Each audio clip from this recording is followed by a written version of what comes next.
مناورات الدرع الأزرق واحد هي التدريبات الجوية الأولى من نوعها بين السعودية والسودان. انطلقت المناورات يوم الخميس بمدينة مروي السودانية قرب الحدود مع مصر، وتستمر حتى 12 من أبريل نيسان. تشارك القوات الجوية السعودية بطائرات من طراز F-15C وطراز تايفون، كما تشارك القوات الجوية السودانية بطائرات من طراز ميك 29 ومقاتلات سوخوي 24 و25 وطائرات مي المروحية. التدريبات الحالية التي يشارك فيها من البلدين قرابة 700 عسكري جاءت بمبادرة سعودية وجرى الإعداد لها منذ عام تقريبا، بهدف تعزيز العمليات الجوية المشتركة وتبادل الخبرات بين الجانبين ورفع مستوى القدرات العسكرية بحسب مسؤولين عسكريين من الجانبين. الناطق الرسمي باسم الجيش السوداني شدد على البعد التدريبي البحت للمناورات، مؤكدا أن توقيت التدريب المشترك وموقعه لا يعنيان استهداف دولة بعينها، في إشارة للقرب المكاني مع الجارة الشمالية مصر وما تجدد بين الجانبين مؤخرا من جدل بشأن ملف حلايب وشلاتين.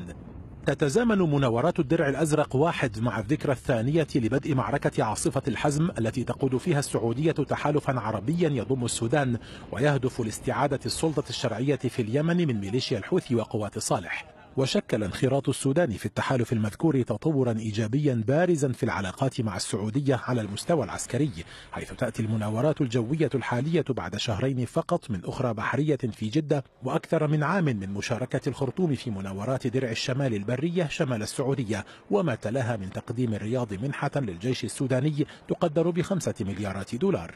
ويؤكد مراقبون أن توثيق العلاقة بين الخرطوم والرياض ساهم في تخفيف العزلة الدولية عن السودان الناشئة عن العقوبات الدولية، في موازاة سعي سعودي إلى فتح آفاق استثمار اقتصادي واسعة في السودان. ولا تخلو المناورات الجوية السعودية السودانية من رسائل لأطراف إقليمية كإيران، فالدور السعودي يتعاظم إقليميا، كما أن التقارب بين الرياض والخرطوم على هذا النحو يجعل محاولات طهران بسط نفوذها إن في البحر الأحمر أو في المحيط الإفريقي مهمة ليست باليسيرة.